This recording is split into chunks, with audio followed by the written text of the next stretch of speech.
Tentang sejarah terutama kita boleh bersikap kritis ya. Karena sejarah itu laporannya itu kan macam-macam. Jadi memang ya kajian sejarah itu sebuah kajian yang sebetulnya sangat menarik gitu ya.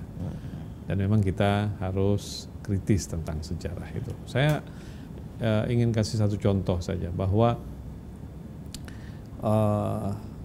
misalnya Nabi SAW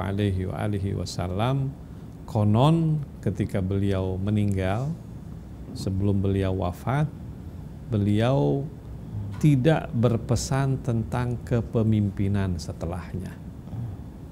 Gitu. Konon katanya Nabi berkata bahwa urusan kepemimpinan itu adalah urusan dunia dan kalianlah yang urusnya. Gitu. Nah ini menarik kalau kita lihat di dalam sejarah bahwa khalifah-khalifah yang berkuasa itu sebelum mereka meninggal semuanya berpesan tentang kepemimpinan. Misalnya khalifah pertama sebelum meninggal berpesan tentang kepemimpinan setelahnya, ya kan? Khalifah kedua sebelum meninggal juga berpesan dan seterusnya begitu. Loh, Nabi tiba-tiba tidak berpesan. Itu kan yang saya katakan illogik, saya tidak logis gitu loh.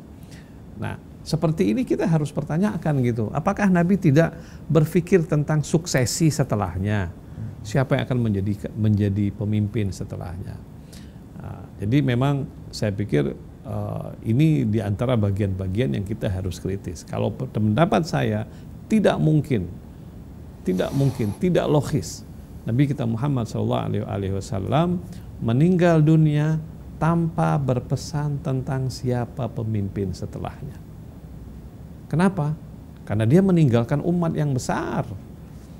Dia meninggalkan sebuah masyarakat yang besar. Bahkan dia meninggalkan sebuah agama yang merupakan agama yang terakhir. Tidak ada agama lain dari Allah setelah itu. Maka tidak mungkin beliau meninggal tanpa beliau berpesan tentang siapa yang menjadi pemimpin setelahnya. Dan itulah pendapat Ahlul Bait alaihimussalam, dan itulah yang sesuai dengan realitas, dengan hadis-hadis yang ada. Nah, jadi itu contoh saja bagaimana kita harus kritis di dalam melihat sejarah.